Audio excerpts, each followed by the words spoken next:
Biz xushal bulaylı, qaygı tataylı bu bevosita yurak bilan berib tegadi. Har gün sizning oshqozon, jigar, o't, pöt, ko'tlarga berib ta'sir ko'rsatmaydi. Tunji nima ta'sir ko'rsatgani dal yurak. Shunga xushal bo'lganligimizda yuragimizning qanchalik yaxshi aktivlik energiya taqatqanligini his qila olamiz.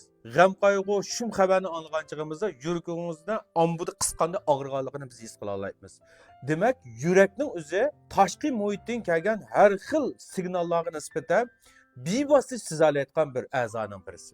Anda bo'lsa, mushu g'am qayg'u, dard alam, azob uqubat, amonsiz buzak bo'lish, to'liq xorlanib ketishma yurak kasalliklarini keltirib chiqarib qo'ydi. Shunda kunda tushkun yuraversanglar, kunda xomush bo'laversanglar, hozir 17 yoshlik bolani biz 80 yoshlik qiri deb atashga tamoman bo'ldi. 80 yosh kelgan buvayni hozir 20 yoshlik gabar yigit deshga tamam unutqan holat shakllanib qoldi. O'zingiz yosh bo'lsangizmi, kayfiyatingiz tushkun, qachon qolsa xomush holatdan turgan bo'lsangiz, sizga qiri, o'zingiz qirib qolgan bo'lsangizmi, naqshi muzika chiqib bo'lgach o'ltiramay qolgan, xushchaqchaqdan yonma xushchaqchaq qila oladigan munda yashangan bo'lgan bo'lsangiz, biz sizni hargiz qiri demaymiz. Sizni yosh yigit deymiz.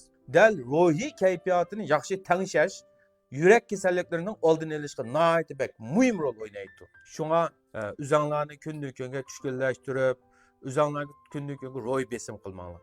Bu kunlar o'tib ketadi.